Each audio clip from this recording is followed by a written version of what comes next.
নমো তচ্ছা ভগবতো অরহতো সম্মা সম্বুদ্ধস্য।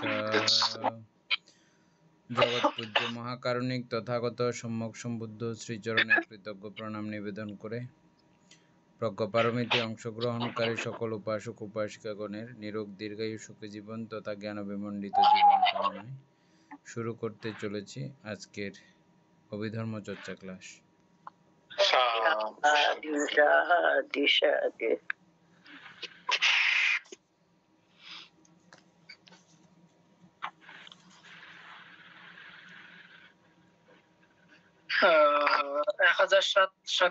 সক্কাই দৃষ্টি কি রূপে না তো বিশ্লেষণে কি মনে হয় দাদা ন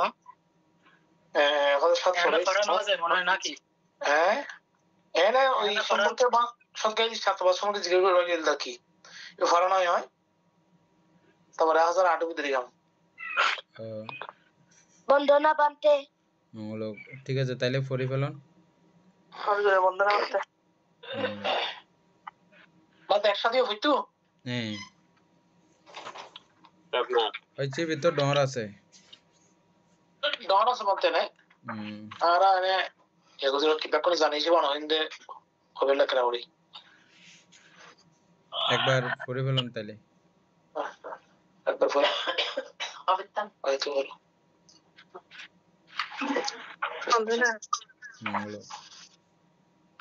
এক্ষেত্রে সৎকারী দৃষ্টি আত্মবাদ কিরকম? এই জগতে একজন অশিক্ষিত একটা টিকা আছে, টিকাটা হচ্ছে আর্য ধর্ম ও সৎপুরুষ ধর্ম শিক্ষায় শিক্ষিত নয় এই অর্থে অশিক্ষিত, সাধারণ শিক্ষায় শিক্ষিত নয় এই অর্থে অশিক্ষিত নয়। এই জগতে একজন অশিক্ষিত সাধারণ ব্যক্তি অসুস্থ পুত্রজনে যখন আর্যদের সঙ্গে দেখা করে না, আর্য ধর্ম সম্বন্ধে জানে না, আর্য ধর্মে প্রশিক্ষণ নেয় না, সৎপুরুষদের সঙ্গে দেখা করে না, সৎপুরুষ ধর্ম সম্বন্ধে জানে না, সৎপুরুষ ধর্মে প্রশিক্ষণ নেয় না, রূপকে আত্ম হিসেবে দেখে, আত্মাকে রূপবান হিসেবে দেখে, আত্মার মাঝে রূপকে দেখে অথবা রূপের মাঝে আত্মাকে দেখে, বেদনাকে আত্মা হিসেবে দেখে, আত্মাকে বেদনাবান হিসেবে দেখে, আত্মার মাঝে বেদনাকে দেখে অথবা বেদনার মাঝে আত্মাকে দেখে, সংজ্ঞাকে আত্মা হিসেবে দেখে, আত্মাকে সংজ্ঞাবান হিসেবে দেখে, আত্মার মাঝে সংজ্ঞাকে দেখে অথবা সংজ্ঞার মাঝে আত্মাকে দেখে, সংস্কারগুলোকে আত্মা হিসেবে দেখে, আত্মাকে সংস্কারবান হিসেবে দেখে, আত্মার মাঝে সংস্কার দেখে অথবা সংস্কারগুলোর মাঝে আত্মাকে দেখে, বিজ্ঞানকে আত্মা হিসেবে দেখে, আত্মাকে বিজ্ঞানবান হিসেবে দেখে, আত্মার মাঝে বিজ্ঞানকে দেখে অথবা বিজ্ঞানের মাঝে আত্মাকে দেখে, যা এই রূপ মিথ্যা দৃষ্টিযুক্ত, মিথ্যা দৃষ্টি গ্রহণ, মিথ্যা দৃষ্টি কান্তার, সম্যক দৃষ্টির বিলোপকারী, দৃষ্টি চাঞ্চল্য,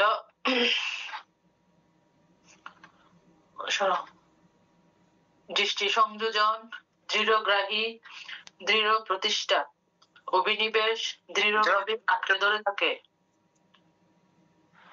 1007 কুপথ, মিথ্যাপথ, মিথ্যা স্বভাব, অনর্থ অহিতের স্থান, বিপদগামিতা, এটিকেই বলা হয় সৎকারী দৃষ্টি।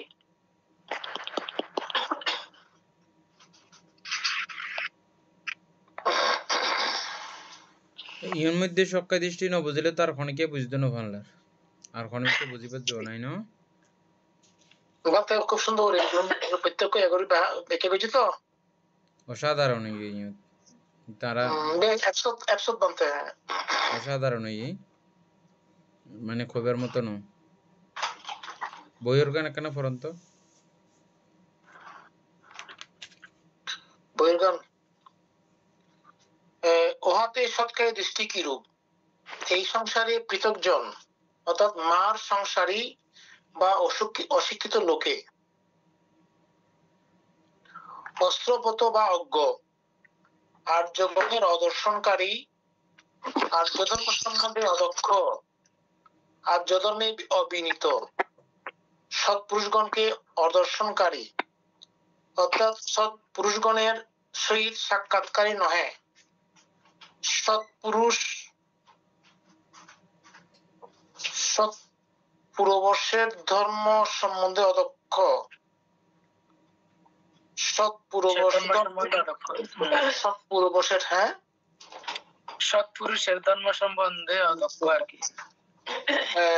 না ঠিক আছে তো, কিন্তু লিখে দিতে হয় বলে সৎপুরুষ ধর্মে অবিনীত, রূপকে আত্মা হইতে দেখে বা জানে, রূপকে আত্মা হইতে দেখে বা জানে, অর্থাৎ আত্মসদৃশ্য দর্শন করে, অথবা রূপবানকে দৃশ্যমান শরীর ধারণকে নিজের বলিয়ে দেখে, অথবা নিজেকে রূপ বলিয়ে দেখে, অথবা রূপের মধ্যেই নিজেকে দেখে, বেদনা বা অনুভূতিকে আত্মসদৃশ্য দেখে, অথবা অনুভূতি উপলব্ধিকরণকে নিজের বলিয়ে দেখে, অথবা নিজেকে অনুভূতি বলিয়ে দেখে, অথবা অনুভূতিকে নিজের মধ্যেই নিজেকে দেখে, সংজ্ঞাকে আত্মসদৃশ্য দেখে, অথবা সংজ্ঞা বা নিজের বলিয়ে দেখে, অথবা নিজেকে সংজ্ঞা বলিয়ে দেখে, অথবা সংজ্ঞার মধ্যে নিজেকে দেখে, সংস্কারে আত্মসদৃশ্য দেখে, অথবা সংস্কারবান মানে সংস্কার অধীন নিজের বলিয়ে দেখে, অথবা নিজেকে সংস্কারে দেখে, অথবা সংস্কার সময়ের মধ্যেই নিজেকে দেখে,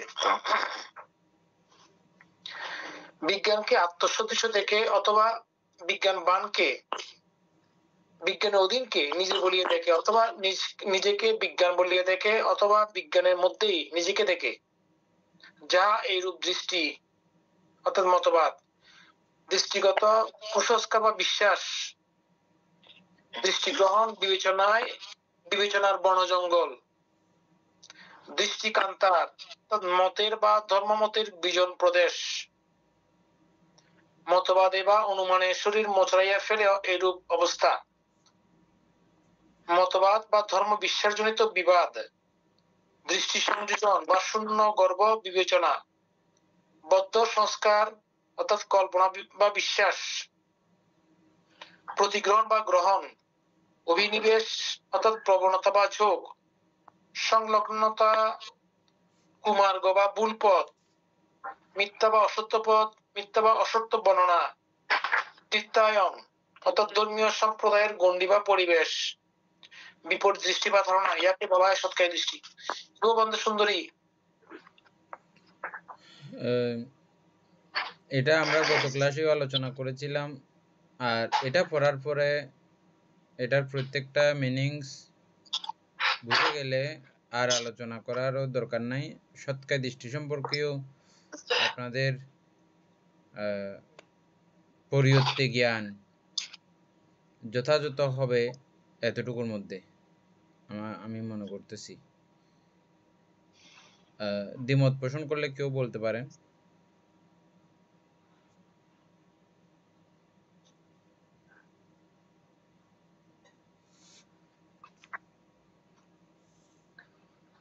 অর্থাৎ না বুঝে থাকলে বা আরেকটু যদি আলোচনা করার প্রয়োজন পড়ে বা কোনো শব্দ যদি আমাদের থাকে তাহলে আলোচনা করলে আরো ভালো হবে, সেরকম আর কি। হ্যাঁ, আর যদি বুঝে থাকেন তো আমরা পরবর্তীতে যাই।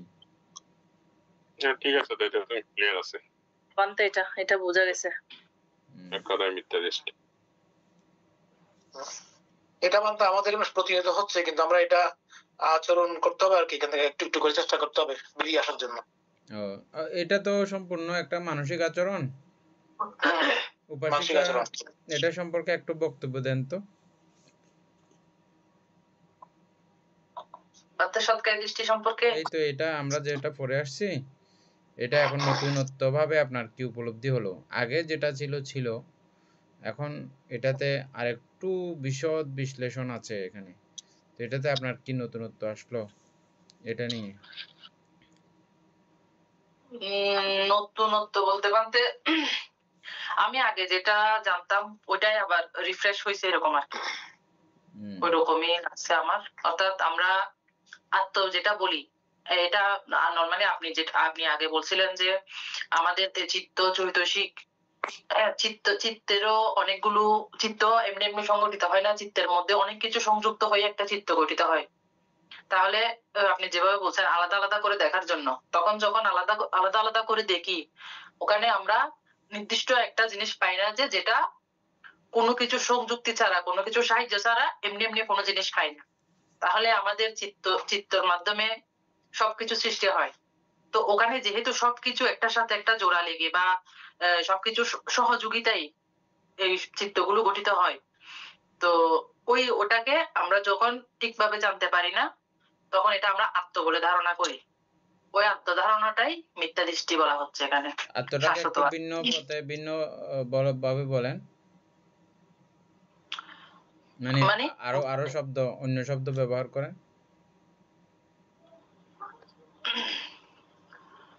আত্মধারণা বলতে আত্মধারণাকে অন্য শব্দ দিয়ে বলতাম।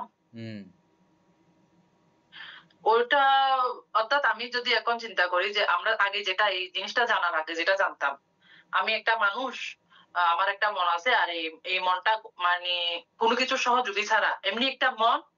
আর এই আমি মৃত্যুর পরে আমি হয়তো অন্য কোথাও জন্ম নিলেও একই রকমের মনটা থেকে যাবে মনে করতাম। একই রকমের সবকিছু থাকবে, শুধু আমার হয়তো এখান থেকে মৃত্যুবরণ করো, ওখানে চলে যাও। তাহলে আমি বুঝাতে পারবো। আমি বুঝছি কিন্তু বিষয়টা, কিন্তু ওইটা তো হয় না। উপাসক বলেন। আপনি কি প্রশ্ন করছেন, যেটা একটু করে বুঝতে হবে তাহলে। আমি জানতে চাইছি যে আমাদের সক্কা দৃষ্টির এই এটা আমার অত্যন্ত ভালো লেগেছে। অত্যন্ত ভালো লেগেছে, এবং এটা খুবই গুরুগম্ভীর ব্যাপার হয়েছে, এবং আমি মনে করি পুরো অভিধর্ম পঠন পাঠনের এই কথাটা পুরো সারাংশ। এটা পুরো বিষয়টা যেন এখানে চলে আসছে পুরো, আমার এমন উপলব্ধি হয়েছে। আমরা এমনি যার যার মতো করে বুঝছি, খারাপ বুঝি না, কিন্তু আমার মনে হয় আপনি একটু তাহলে দেশনা দেন। আমি একটু করে বলি তাহলে, যেটা আমি যেটুকু মানে করতে পারতেছি সেটা হচ্ছে কি, এখানে বানতে আসলে এই আত্মবাদ বা সৎকায় দৃষ্টি যেটা হচ্ছে, আমাদের এই পঞ্চস্কন্ধময় শরীরের মধ্যে নাম রূপ বিদ্যমান আছে। এই নাম রূপের যথাযথ স্বভাবকে আমরা জানতে না পারাটা হচ্ছে এখানে মিথ্যা দৃষ্টি।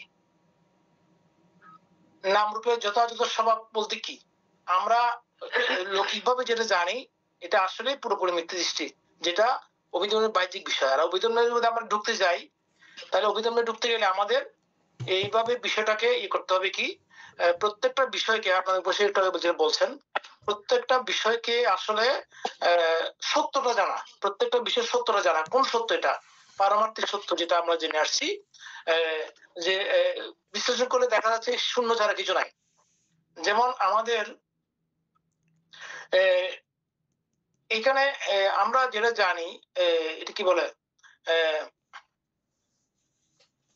আমাদের পঞ্চস্কন্ধের মধ্যে যেমন রূপের মধ্যে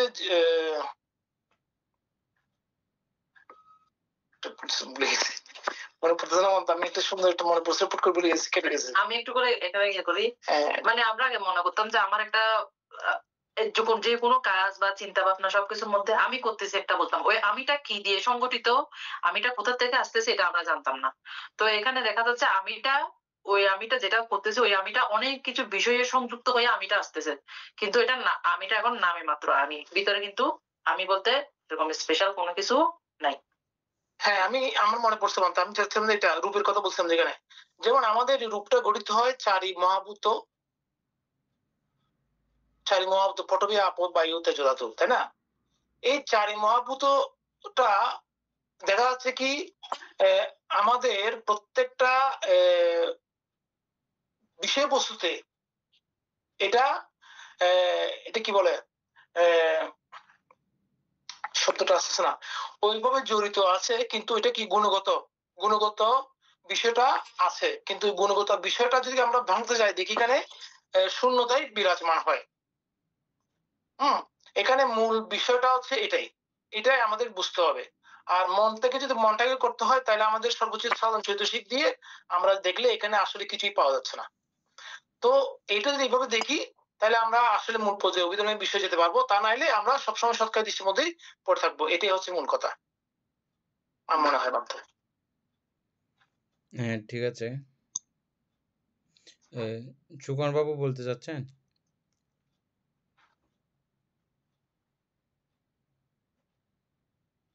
না বানতে ঠিক আছে তো, দাদা এবং বদি বলছে ঠিক আছে, তারপরে বলতে বললে যদি একটু করে বলি সমস্যা নেই, তাহলে আপনি বললে আরো সুন্দর হবে না? না, তুমি বলো, আমরা শুনে যাবো, বানতে সংহার করবো আর কি।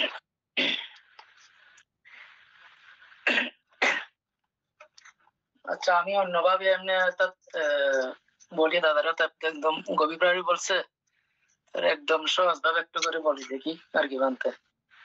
অর্থাৎ সৎকায়ী দৃষ্টি, সৎকায়ী দৃষ্টি আবার দুই ভাগে ভাগ করছে বানতে আর কি, আমরা আগে পড়ছিলাম একটু করে।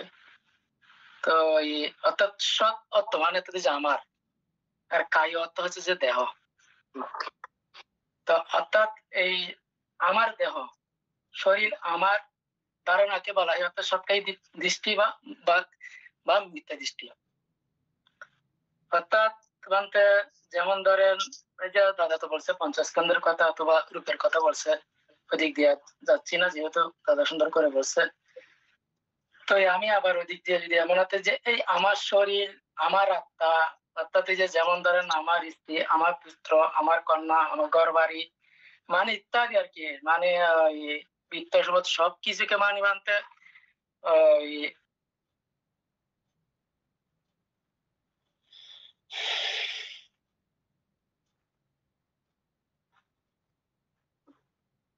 সাউন্ড নাই, কথা শোনা যাচ্ছে? এখন আসছে চলে আসছে তো। অর্থাৎ বিশ্বাস করাই বানতে, অর্থাৎ এই যে সৎকায়ী দৃষ্টি বা মিথ্যা দৃষ্টি বানতে আর কি।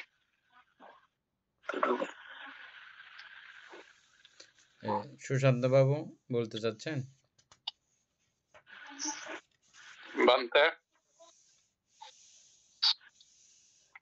সৎকায় দৃষ্টি হচ্ছে বানতে এক কথায় মিথ্যা দৃষ্টি।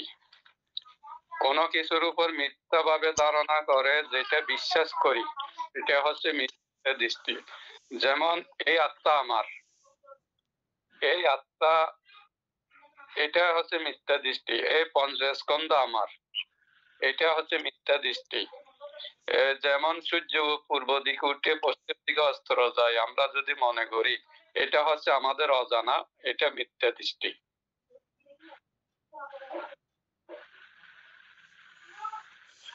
আচ্ছা, ঠিক আছে। তারপরে আমরা আগেও আলোচনা করেছি এই বিষয়টা এবং সবাই আশা করি খুব ভালো জানি। সবাই জানলেও আপনি সবাই হয়তো বলতে পারতেছেন না। বলার জড়তা সকলের কাটিয়ে ফেলা দরকার। অন্যান্য সবকিছু তো আমরা বলতে পারি, ওগুলো কমাবো। ধর্মীয় বিষয় বলার শ্রদ্ধা আগ্রহ এটা ক্রমান্বয়ে আমরা বাড়াবো। সারাদিন তো আমরা বকবক করি, একদম মুক্ত বন্ধ থাকে না বললেই চলে না। কাজের কথা, তো ওগুলো বাদ দিয়ে আমরা আস্তে আস্তে এটা বাড়াবো, ধর্মীয় কথা বলার চর্চা গুলো বাড়াবো। এটাতে খুব আগ্রহ নিয়েও বলবো।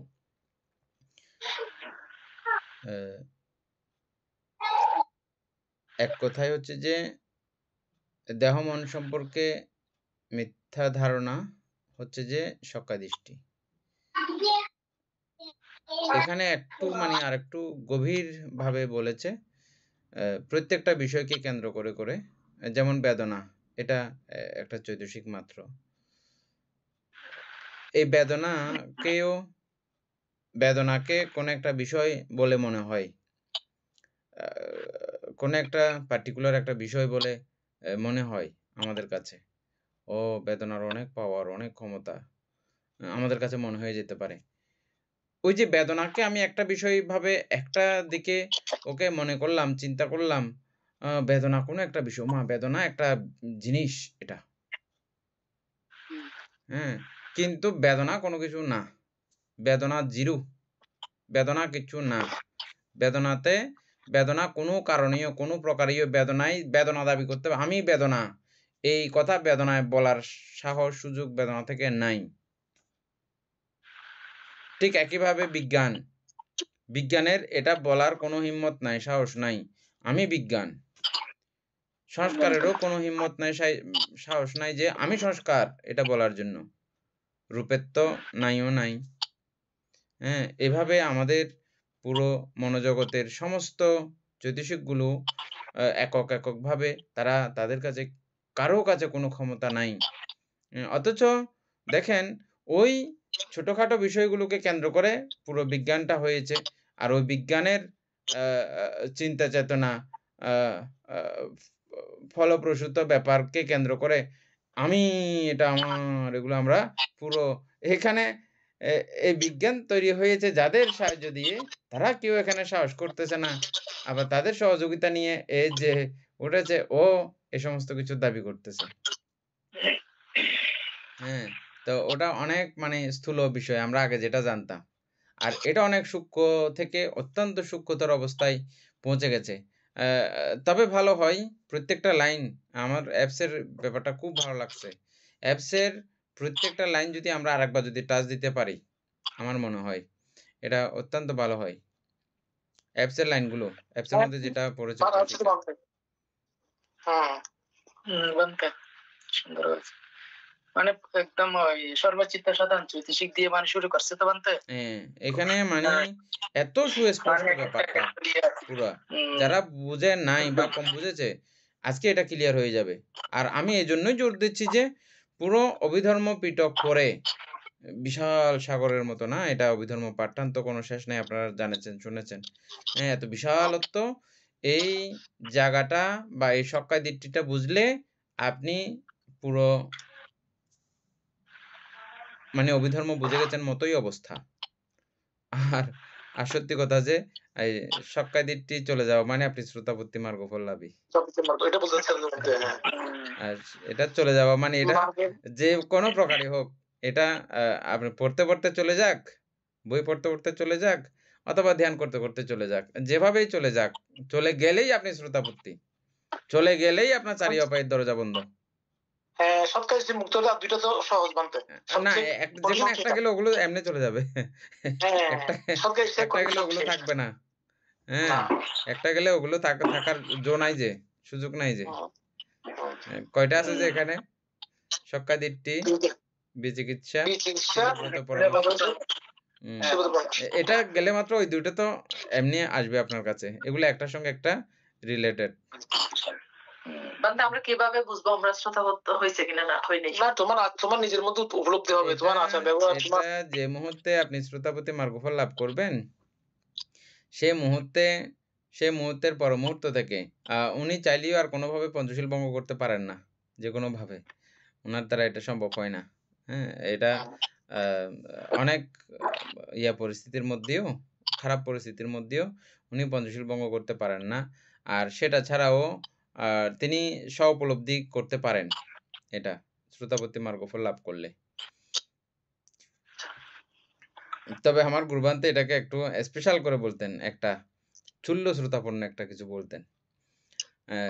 আমার গুরুবান্তে কোনো বইয়ের মধ্যে এটা পেয়েছেন এরকম একটা শব্দ, চুল্ল শ্রোতাপন্ন, অর্থাৎ যারা পুরো বৌদ্ধ ধর্মকে পুরো মন্থনকৃত জ্ঞান রাখে বা পুরো বুদ্ধিজম সম্পর্কে একটা তার মন্থনকৃত, যদি মানে বুদ্ধ যেমনটা বলতে চেয়েছেন ঠিক যা বোঝাতে চেয়েছেন এটা যদি কেউ সত্যি ভাবে যদি পরিয়ত্তি জ্ঞান নিয়ে ফেলতে পারে তাহলে ওনাকে মানে চুল্ল শ্রোতাপন্ন বলছেন। কারণ আমাদেরকে উদাহরণ দিতেন, দেখো এটা করলে, এটা যদি কেউ এভাবে যদি অধ্যয়ন করে তার দ্বারাও শ্রোতাপত্তি মার্গলাভী ব্যক্তি যেমন পারে না, ওই ব্যক্তির পক্ষেও এটা করা সম্ভব হয় না। কারণ তিনি পার্ট টু পার্ট প্রত্যেকটা কর্মের বিভাজন সম্পর্কে তিনি জানেন। এই জন্য পাপের দিকে হাত বাড়াইতে ওনার মনে হবে যে এখনই হাত জ্বলে যাচ্ছে, যে নরকের পরবর্তী দুর্বিষহ অবস্থা এখনই তিনি অনুভব করতে থাকেন। সেজন্য ওনার দ্বারা এই জাতীয় কর্মকাণ্ডগুলো করা সম্ভব হয় না। অনেকগুলো যুক্তি দিয়েছেন অবশ্য আমাদেরকে, একবার না প্রায় সময় বলতেন কথাটা। হ্যাঁ, তারপরে ঠিক আছে উপাসিকা এক লাইন করে করে ইয়ে মাত্র করো না? তবে হ্যাঁ এই কথাটা সত্য আপনি যেটা বলছেন হুম এটা আমাদের এই গ্রুপের মধ্যে যারা আছে আর কি সবার মধ্যে কিছু না কিছু পরিবর্তন আগের আগের জীবনের চাইতে বর্তমানে ওনাদের মধ্যে কিছুটা বাধা আসে। আমি মনে করি আমার আসে সেখানে বলতেছি আমার দৈনন্দিন জীবনের প্রত্যেক সময়ের মধ্যে আমার বিষয়টাকে চেষ্টা করি উপলব্ধি করার জন্য উপলব্ধি হয়। আমার মনে হয় আমরা তো সবারই হয় এরকম। তো ওইটাই এভাবে আস্তে আস্তে আস্তে আস্তে আমরা ওইখান থেকে দূরে চলে দাদা, আসতে আসলে পারবো। সত্যি হয়। হ্যাঁ, ঠিক আছে তো। করো। তাহলে করি। এটা পরে পরে একলা এই জগতে একজন অশিক্ষিত সাধারণ ব্যক্তি যখন আর্যদের সঙ্গে দেখা করে না, আর্য ধর্ম সম্বন্ধে জানে না, আর্য ধর্মে প্রশিক্ষণ নেয় না, সৎপুরুষদের সঙ্গে দেখা করে না, সৎপুরুষ ধর্ম সম্বন্ধে জানে না, সৎপুরুষ ধর্মে প্রশিক্ষণ নেয় না, রূপকে আত্মা হিসেবে দেখে। মাত্র অত পর্যন্ত আমরা ইয়ে করে নিই হ্যাঁ তারপর এত পর্যন্ত যাই। আচ্ছা এখানে যদি বলা হয় এখন আর্য এখন আমরা কিভাবে নির্বাচন করব?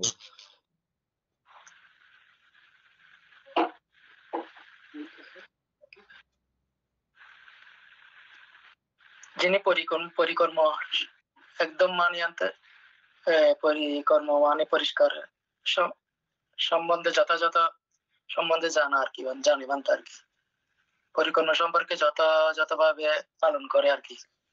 আমি একটু করে বলি, এটা হ্যাঁ, হচ্ছে বলো। যারা নির্বাণের আচরণ করেন ওনারা আর্য।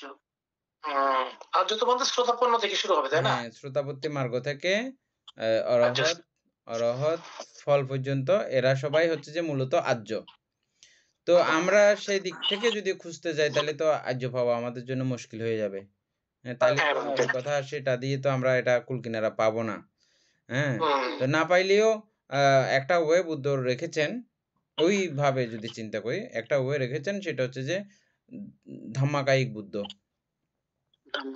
তখন আমরা ধর্মকায়িক বুদ্ধের অনুসরণ করতে পারি। আচ্ছা এই ধর্মকায়িক বুদ্ধের অনুসরণ করে যারা নিজেকে ঠিক সেভাবে আপ্লুত করে ফেলেছেন এবং ওটা আচরণ করতে করতে নিজেকে ওই আচরণে মিশিয়ে দিয়েছেন এবং এবং তিনি সেটা অন্যকে দিতে সদা সর্বদা প্রস্তুত থাকেন, দেন।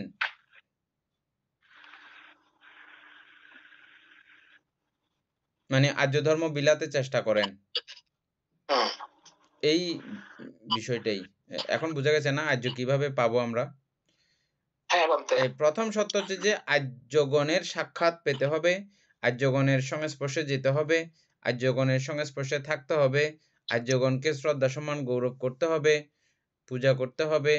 এই প্রথম সত্য হচ্ছে যে এটা এই প্রথম হেডিং এর মধ্যে না,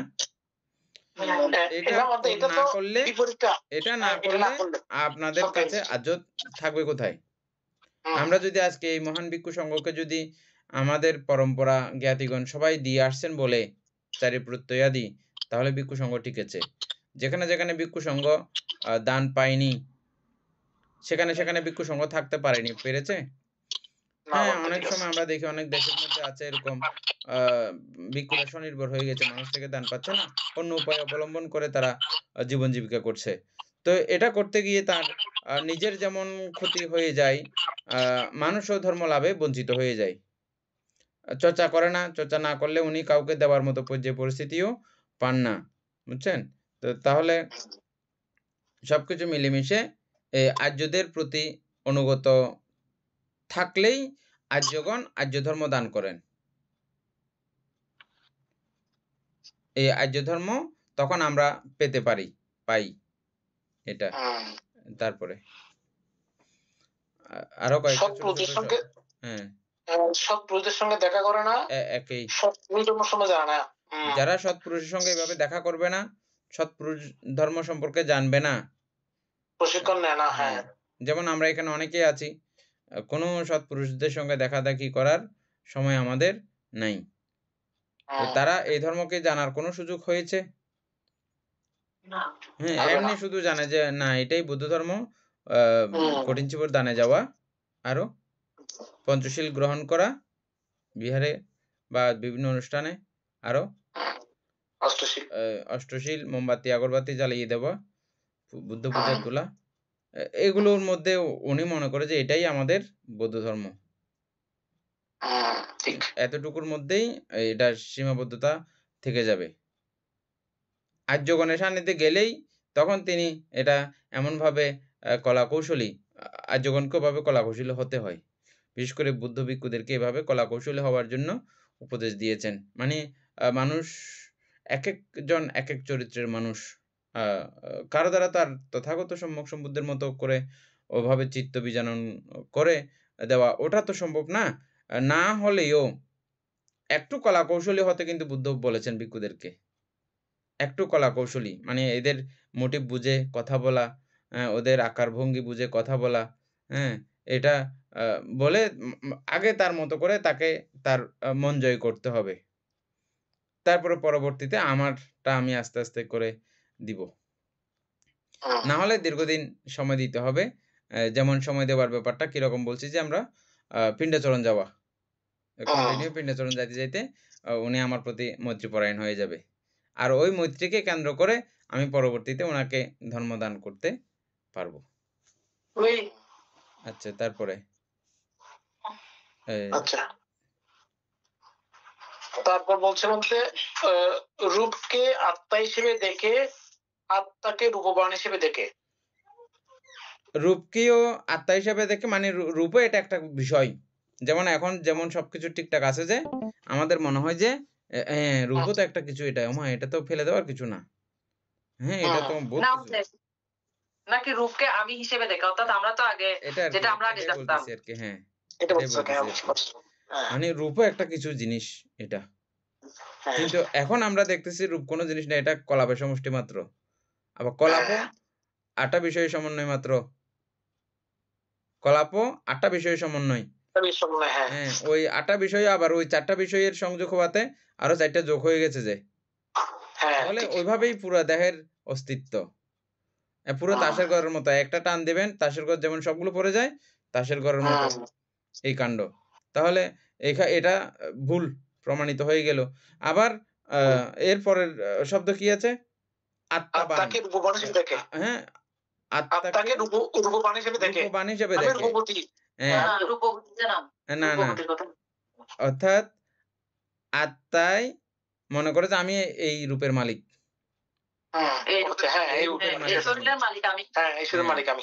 এটা শরীর, এই শরীরের মালিক আমি, এটা আত্মাই মনে করে যে। তাইলে এই ক্ষেত্রে আত্মা কাকে বলবো? ওই ক্ষণের ওই চিত্তটা, ওই বিজ্ঞানটা, যে বিজ্ঞানে এই মুহূর্তে এটা চিন্তা করলো, এটা কে? যে কোনো একটা মুহূর্তের চিত্ত তো এটা। এই চিন্তাটা যে করেছে একটা মুহূর্তের চিত্তই, অন্য কিছু তো না। চিত্তটাই এই মুহূর্তের আত্মা। আমরা আত্মা বলতে ওটাই বুঝবো আর কি। সেই প্রত্যেকটা প্রতি মুহূর্তের চিত্তগুলোই হচ্ছে যে আত্মা। হ্যাঁ, তো ওই আত্মাই বলতেছে যে এই আমি তোমার মালিক। কাকে বলতেছে যে? রূপকে। এই 2টা পয়েন্ট গেল, তারপরে 3টা। আত্মার মাঝে রূপকে দেখে। আত্মার মাঝে রূপকে দেখে।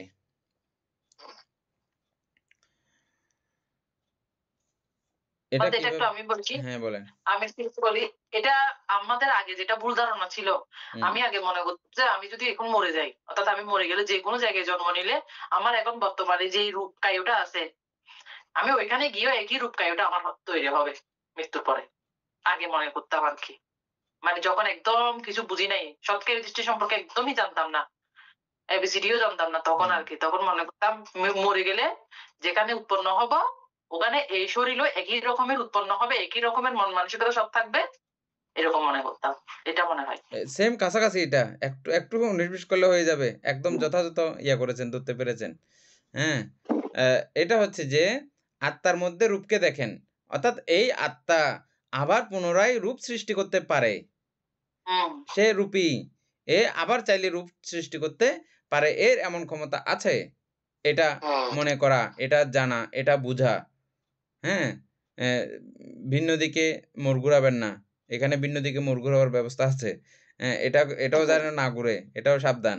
কারণ এটা পুরো ওই পর্যন্ত না উঠলে এটা বোঝা যেহেতু খুব কঠিন ব্যাপার। হ্যাঁ? এটা অন্যদিকে অন্যদিকে কিন্তু বুঝতে হবে না। মন নিতে পারে। আমি আ আত্মার মধ্যে রূপকে দেখেন মানে বুঝছেন, উপাসিকা যেটা বলছেন সেটা ঠিক আছে। মানে আপনার কথা হচ্ছে যে এই সেম রূপ আরেকটা ওই জায়গায় হবে। যেমন আমি নরকে গেলাম, সেটাই। নরকের মধ্যে এরকম একটা দেহ পাবো, আবার এই দেহকেই কাটাছিড়া করবে এটা সেটা এরকম একটা ধারণা আপনার ছিল না? আ এরকম একটা ধারণা ঠিক ছিল। এরকম না হলেও আ এই আত্মা নানানভাবে রূপায়িত হবে। হুম, এটাই হচ্ছে যে এই কথাটা। নানানভাবে রূপায়িত হবে এটা ধারণা। তো এই মুহূর্তে বলতেছে যে এটাও ভুল ধারণা। ভুল এই ধারণা অবশ্যই। ধারণাটাও ঠিক না। আত্মার এরকম কোনো ক্ষমতা নাই সে রূপ বানাবে।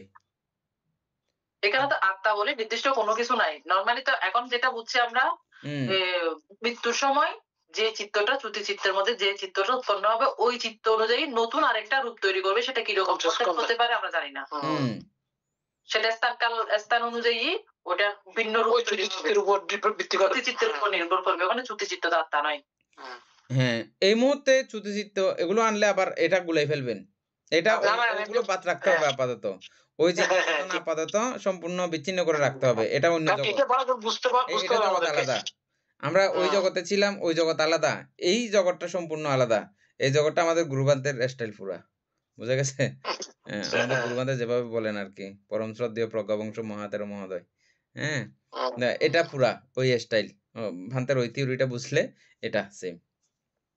বুঝা তখন তো এখন আমরা যদি এখানে আমরা মিথ্যা সম্মুখ দৃষ্টি যেটা সেটা জানতেছি। হ্যাঁ। তাহলে মিথ্যা দৃষ্টিকে আমরা যেটা মিথ্যা দৃষ্টি জানতেছি, মিথ্যা দৃষ্টির বিপরীতে সম্মুখ দৃষ্টি ওটাও একটু জানা দরকার না? আমরা মানে এই তো এটা সম্মুখ দৃষ্টি এখন আমরা এটি তো হলো যাচ্ছি, এখানেই যাচ্ছি আরকি। এখন আমরা আলোচনা করব যে সম্মুখ দৃষ্টি এটা। হ্যাঁ, হ্যাঁ। বুঝছেন? এটা শুধু আমরা তো একটা না। আমি এইজন্যই এটা পড়তে চাচ্ছি যে এটা শুধু একটা বিষয় যে এখানে প্রকটিত হবে এমন না। এটা পুরো অভিধর্ম পিটকের পুরো সার অংশ বললেও অত্যুক্তি হবে না এই কথাটাকে, এই প্যারাটাকে। হুম। এত গুরুত্বপূর্ণ যে, বুঝছেন? সেজন্য। তো এজন্য আমি বলছি খুব সতর্ক এবং সাবধানে নিয়ে যাবেন এই বিষয়টা এখানে। একটু উল্টাপাল্টা নিয়ে গেলে আবার ব্যতিক্রম হয়ে গেল। ব্যতিক্রম পথে চলে গেলেন, হেঁটে গেলেন। হ্যাঁ? মানে আবার একটা ব্যতিক্রম একটা মিথ্যা দৃষ্টিতে আপনি জড়িয়ে গেলেন। ওটাও যেন না হয় সেজন্যই বারবার বলছি এটা খুব সতর্ক থাকতে হবে এই জায়গাতে। আচ্ছা, কি বলছিলাম যে? আত্মার মাঝে রূপকে দেখে। আত্মার মাঝে রূপকে দেখে এই দেখাটাও মিথ্যা দৃষ্টি বা ভুল ধারণা। আত্মা চাইলে এরকম কোনো রূপ সৃষ্টি করতে পারে না বা আত্মার মধ্যেও কোনো রূপ লুকায়িত নাই। রূপের কোনো বীজও লুকায়িত নাই। এই কথাটাই এখানে বলা হচ্ছে। বুঝা গেছে? যেখানে আত্মার অস্তিত্ব নাই। হ্যাঁ। আত্মার অস্তিত্ব না আত্মা এবার আবার এগুলোকে লুকিয়ে রাখবে কোথায়? জায়গা এখানে কোথায়? রূপ দেখার কোনো প্রশ্ন আসে না। হ্যাঁ, সেটাই আরকি। এই হ্যাঁ, আমরা তো গোড়া থেকে জানি মাত্র এটা তারপর পড়তেছি এটা হ্যাঁ, বিষয়টা বোঝার জন্য সবার। হ্যাঁ। তা হচ্ছে কি অথবা রূপের মাঝে আত্মাকে দেখে। বলছে আত্মার মাঝে রূপকে দেখে অথবা রূপের মাঝে আত্মাকে দেখে। হ্যাঁ। এই রূপের মধ্যে আত্মাকে দেখে প্রথম যে কথাটা ছিল এটা তো এটা আমরা সেম। প্রথম পড়ছিলাম। হ্যাঁ, হ্যাঁ। সেটাই। হ্যাঁ। তা বলছে কি আহ, বেদনাকে আত্মা হিসেবে দেখে। আপনি যেটা উদাহরণ দিচ্ছেন একটু আগে। হুম। আত্মাকেও বেদনাবান হিসেবে দেখে। আত্মাকেও মানে ওই আত্মার কাছেই বেদনা ল যুক্ত থাকে। মানে বেদনায় এই বেদনার মালিক হচ্ছে যে আত্মা। হ্যাঁ, ওই মানে আগেরটার মতো। আগেরটার মতো। ওই সিস্টেম রূপের মিলাইলে হয়ে যেটা যাবে। মালিক। হ্যাঁ। হ্যাঁ। মানে একটা উদাহরণ দিলে ভালো হয়, আমি একটু করে বলি। হুম। অর্থাৎ আমি এখন একটা কষ্ট পাইলাম। তো আমি মনে মনে ভাবলাম, আমি যদি ভাবি এটা আমি কষ্ট পাইছি। এটা একটা ভুল ধারণা। এটা আর কি।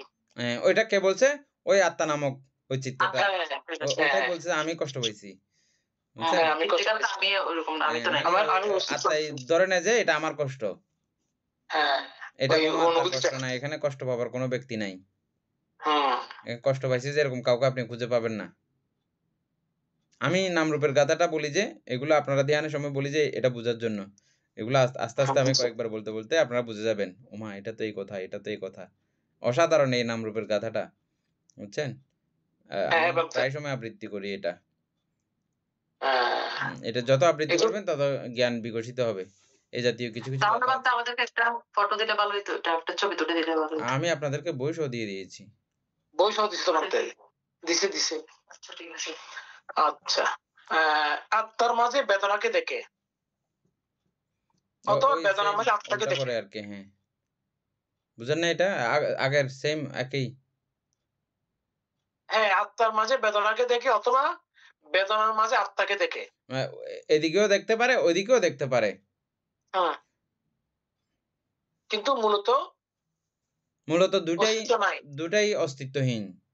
দুটোই অস্তিত্বহীন। বেদনাও অস্তিত্বহীন, আবার বেদনাকে যে বলতেছে বেদনা আমার বলতেছে ও আচ্ছা, অস্তিত্বহীন। কারো কোনো অস্তিত্বহীন অস্তিত্ব নাই। নাই। সংজ্ঞাকে আত্মা হিসেবে দেখে, আত্মাকে সংজ্ঞাবান হিসেবে দেখে। সেম একই কথা। আত্মার মাঝে সংজ্ঞাকে দেখে অথবা সংজ্ঞার মাঝে আত্মাকে দেখে। এখানে কেউ প্রশ্ন থাকলে বুঝতে জন্য না, বুঝতে পারতো। প্রথমটা বুঝলে বাকিগুলো সব একই বিষয়। হ্যাঁ, আমরা যেহেতু ওগুলো চিনি খুব ভালো করে, সংজ্ঞা চিনি, হ্যাঁ, বিজ্ঞান চিনি, সবগুলো তো আমরা এখন চিনে চিনে আসতেছি না। আমাদের মূলত বিজ্ঞান চেনার জন্য কিন্তু আমরা এখানে ঢুকছিলাম যে, কিন্তু আমরা কিন্তু অভিধর্ম অর্থ সংগ্রহ পড়বো এটা কোনো কথা ছিল না, অভিধর্ম পড়বো এটাও কোনো কথা ছিল না। বিজ্ঞানকে কেন্দ্র করে ঢুকা হয়েছিল যে আমাদের। বিজ্ঞান চেনার জন্য ঢুকা হয়েছে এখানে। হ্যাঁ, আচ্ছা, বিজ্ঞানকে আত্মা হিসেবে দেখে, আত্মাকে বিজ্ঞানবান হিসেবে দেখে। ওইটা আলোচনা করলে ভালো হয় তো, বিজ্ঞানটা একই কথা, সবগুলো একই কথা। তো বিজ্ঞানটা একজনকে এখন আমরা তো অনেক পাকাপোক্ত প্রায়। একজনকে বিজ্ঞান কাকে বলে, মৌলিক বিজ্ঞান কাকে বলে জিজ্ঞেস করলে, কুটু বাবু মৌলিক বিজ্ঞান কাকে বলে?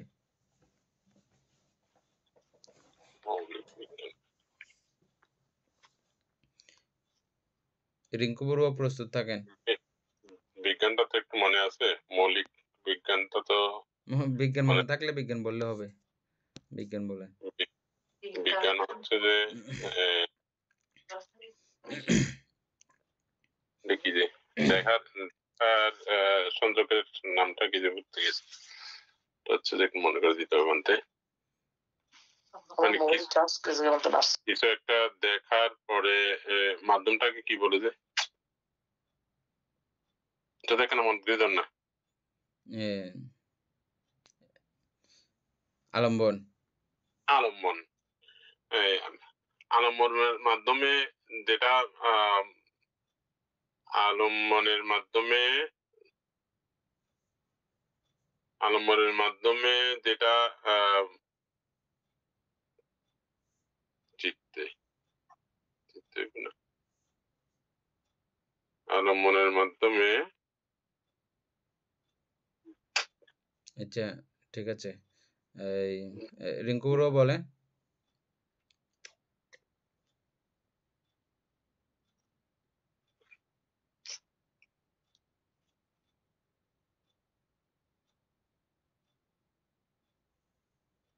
যেটা সংজ্ঞায়িত হয়, মনে আসতেছে না জমানতে। ঠিক আছে, রিঙ্কু বড়ুয়া বলেন। রিঙ্কু বড়ুয়া তো আসতেছে না। ইয়ে পাচ্ছে না মনে হয়। প্রিয়াঙ্কা বড়ুয়া বলেন। রনি বড়ুয়া বলেন।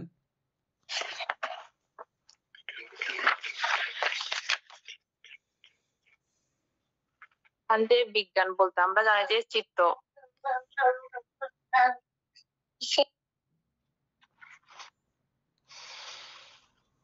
যাই হোক, আপনি এই এতটুকু বলতে পেরেছেন, এটা অসাধারণ কথা। বিজ্ঞান মানে হচ্ছে যে চিত্ত, সব চিত্তগুলি হচ্ছে যে বিজ্ঞান, সব চিত্তগুলি হচ্ছে যে বিজ্ঞান। আর একদম যদি বলা হয় যে কি মৌলিক বিজ্ঞান, তাহলে কি বলতে হবে উপাসিকা পাপড়ি বড়ুয়া? মৌলিক বিজ্ঞান। বিজ্ঞান তো মৌলিক না, যৌগিক। যৌগিক, তারপরে যৌগিকের মধ্যেও মানে একদম মানে মূল আর কি, মূল হচ্ছে যে মানতে ওই যে আমরা আলম্বন গ্রহণ করার পরে সম্প্রতীচ্য সন্তিরণ পার হওয়ার পরে যখন একটা জিনিসকে ভালোভাবে বুঝে ফেলতে পারে, অর্থাৎ মনের সাথে কানেক্টেড, আমি একটা বিষয় সম্পর্কে সম্মত হয়েছি যে হ্যাঁ এই জিনিসটা আমি দেখছি, মনের সাথে যখন সংযুক্ত হয় তখন একটা বিজ্ঞান, পরিপূর্ণ বিজ্ঞান হয়। উপাসক জয়দত্ত বাবু। বান্তে বিজ্ঞান হচ্ছে জানা, সরি, আর এখানে আমাদের বিজ্ঞান হচ্ছে কি, যেমন আমার এই চক্ষু একটা রূপ দেখলো, যখন চোখের সাথে রূপের সংস্পর্শ হলো, সংঘর্ষ হলো, তখন এই বিজ্ঞান উৎপন্ন হলো। সেটা হচ্ছে মৌলিক বিজ্ঞান। হ্যাঁ, ঠিক আছে। উপাসক সুকুমার বাবু বলেন।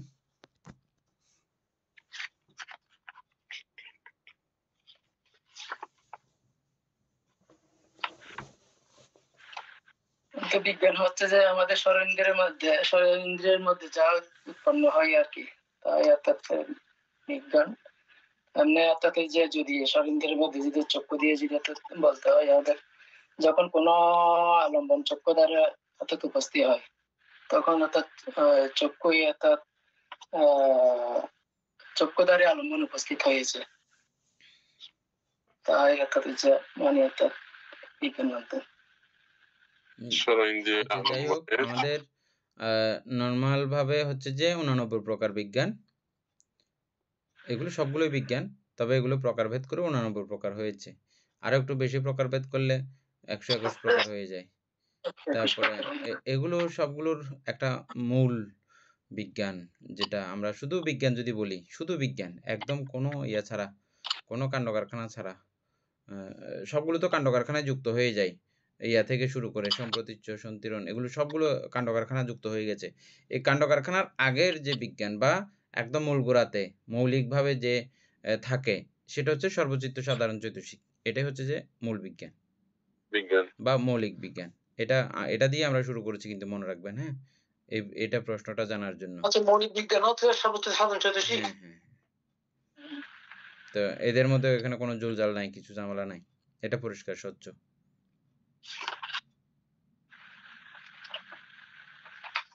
এগুলোর সঙ্গে এবার নানান কিছু যুক্ত হয়ে নানান কালার ধারণ করেছে, 121 প্রকার পর্যন্ত হয়ে গেছে।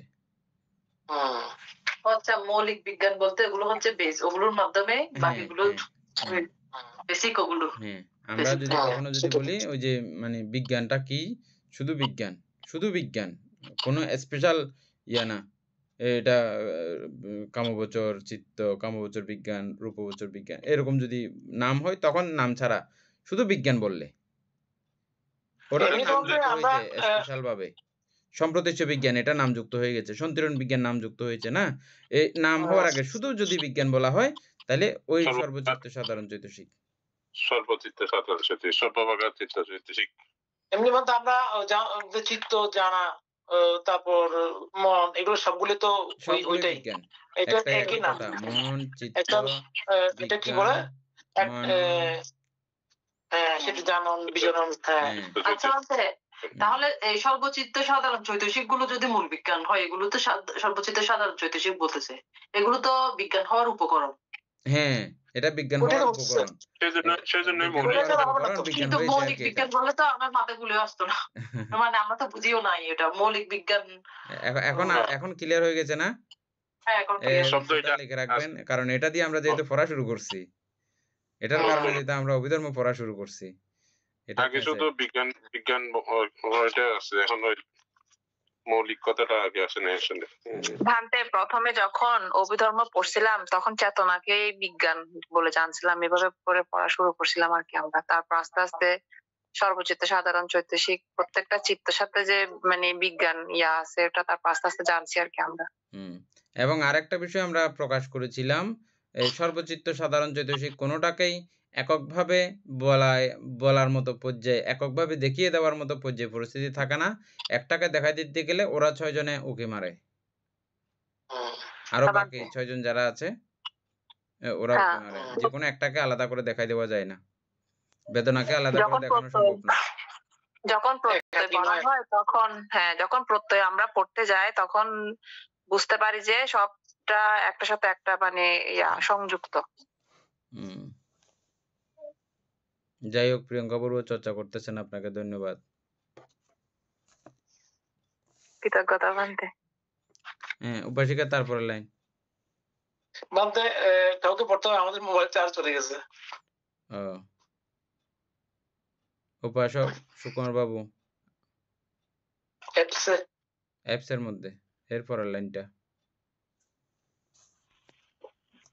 সংজ্ঞা সংস্কার আমরা কত বিজ্ঞান পর্যন্ত না? হ্যাঁ, আত্মা বিজ্ঞানকে আত্মা হিসেবে দেখে, আত্মাকে বিজ্ঞান হিসেবে দেখে, আত্মার মাঝে বিজ্ঞানকে দেখে অথবা বিজ্ঞানের মাঝে আত্মাকে দেখে, যা এই রূপ মিথ্যা দৃষ্টি যুক্ত, মিথ্যা দৃষ্টি গ্রহণ, মিথ্যা দৃষ্টি কান্তার, সম্যক দৃষ্টির বিলোপকারী দৃষ্টি চাঞ্চল্য, শাশ্বত দৃষ্টি কখনো বা উচ্ছেদ দৃষ্টি গ্রহণ করা, দৃষ্টি সংযোজন, দৃঢ়গাহী, দৃঢ় প্রতিষ্ঠা, অভিনিবেশ, দৃঢ়ভাবে আঁকড়ে ধরে থাকা, কুপথ, মিথ্যাপথ, মিথ্যা স্বভাব, অনর্থ অহিতের স্থান, বিপদগামিতা, এটিকে বলা হয় সৎকায়ী দৃষ্টি।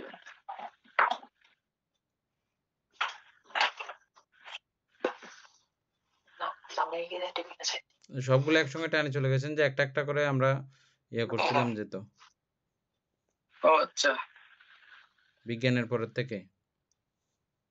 আচ্ছা, বিজ্ঞানের পর থেকে, যা এই রূপ মিথ্যা দৃষ্টি যুক্ত, মিথ্যা দৃষ্টি গ্রহণ, মিথ্যা দৃষ্টি কান্তার, এভাবে আছে বান্ধব। এই রূপ মিথ্যা দৃষ্টি মানে এই পর্যন্ত যা দেখে আসলাম, হ্যাঁ হ্যাঁ, এইভাবে আপনি মিথ্যা ধারণার বশবর্তী হইলে, মিথ্যা বিশ্বাসের মিথ্যা দৃষ্টি বশবর্তী হইলে এটা হচ্ছে যে এই সক্কা দৃষ্টি।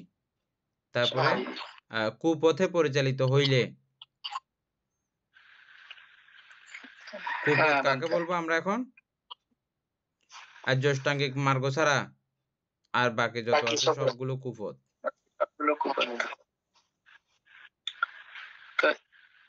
মিথ্যা দৃষ্টি গ্রহণ, মিথ্যা দৃষ্টি এই বিষয়গুলোকে এভাবে মনে করে মিথ্যা দৃষ্টি গ্রহণ করে আর কি, গ্রহণ করা আর কি। মিথ্যা দৃষ্টি কান্তার, কান্তার কি বলে যে কান্তার মানে হচ্ছে যে বিপদ বা ভয়ংকর, ভয়ঙ্করের অশেষ অবস্থা, মানে ভয়ঙ্করের যেন শেষ নাই, এটা কান্তার বলা হয়। মানে এই ভয়ঙ্কর অবস্থা যেন আমার কাছে আজ থেকে আর কোনোদিন শেষ হবে না, এরকম একটা পর্যায়ে পরিস্থিতির অবস্থাকে কান্তার বলা হয় আর কি। সংসারে কান্তার, ওখানেও কান্তার কথাটা আছে। কান্তার বলতে আমরা এমনি জানতাম যে কি, যেটা সীমানা দেখা যায় না। সীমানা দেখা যায় না, কান্তার মানে হচ্ছে যে এটা মানে সীমানা, বিপদের সীমানা বা দুঃখের সীমানা বা কষ্টের সীমানা দেখা যায় না আর কি। দেখা যায় না এটা। তাহলে সংসারের কান্তার মানে সংসারের সীমা নাই, সংসারের কোনো সীমা নাই, অসীম সংসার তো অবশ্যই। এটা তো এগুলো থেকে বেরিয়ে না আসতে পারো তো অসীম সংসারে ঘুরতেছি না আমরা বহুচক্রের মধ্যে, দ্বাদশ নিদান তো বলতেছে সেটাই।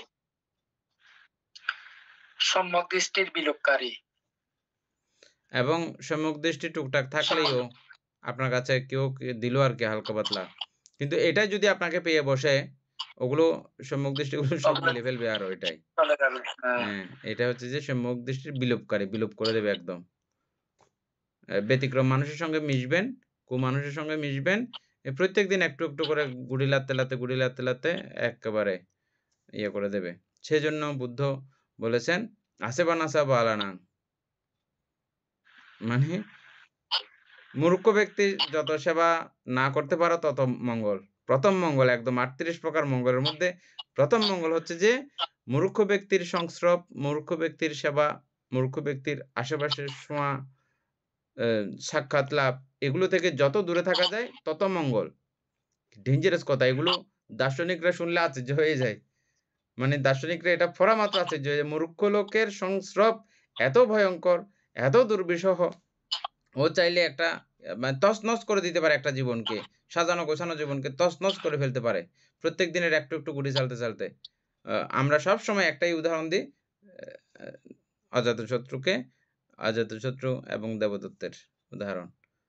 অসাধারণ ব্যক্তিত্ব অজাতশত্রু, কিন্তু দেবদত্তের একটু একটু প্ররোচনা, একটু একটু মিষ্টি কথায় কি করছে যে মিঠে মিঠে কথা বলে, তারপর কিন্তু কথাগুলো হচ্ছে যে অত্যন্ত ব্যতিক্রম বিষধর কথা, কিন্তু এগুলো বলছে কূপে নিয়ে নিয়ে বলছে।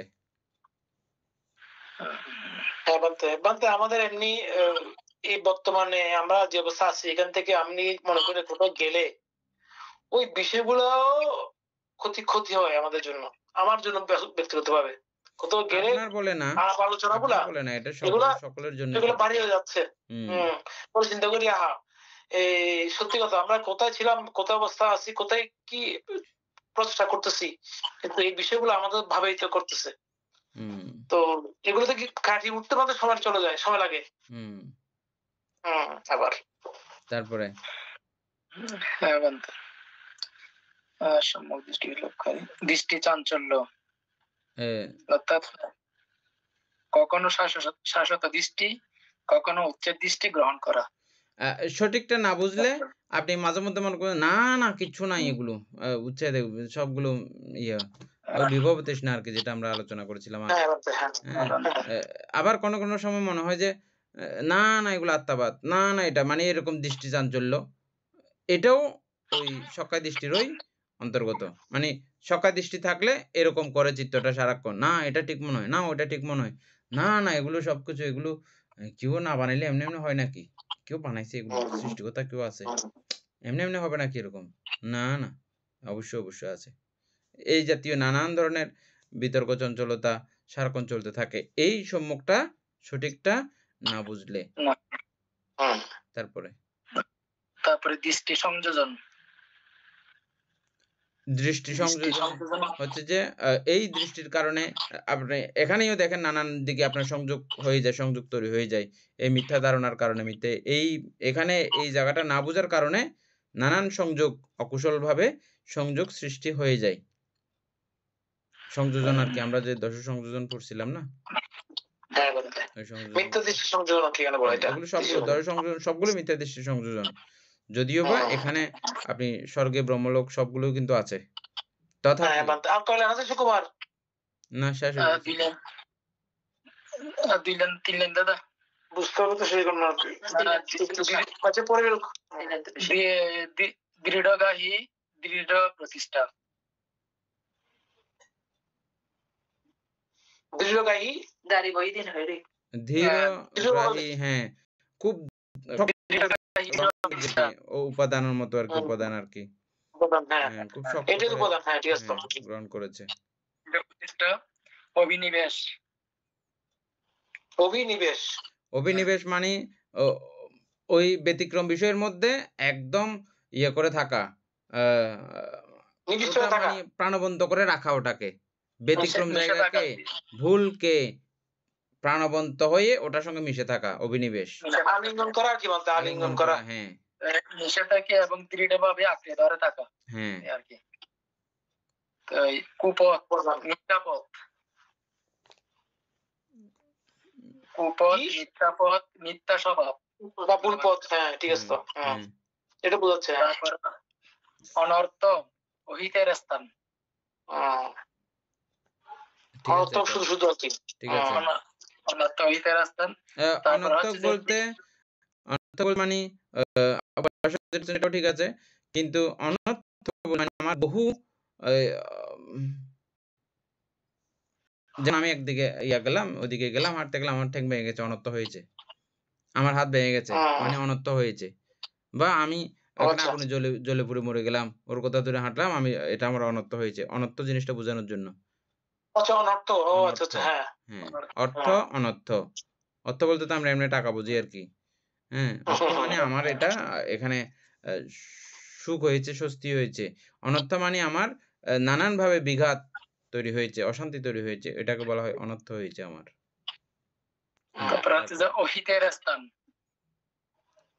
এই মিথ্যা দৃষ্টি হচ্ছে যে অহিতের, মানে হিত হবে না, সবসময় অহিতই উৎপন্ন হবে এই সম্মুখ দৃষ্টি না হলে, বা এই সকায় দৃষ্টি থাকলে। তারপরে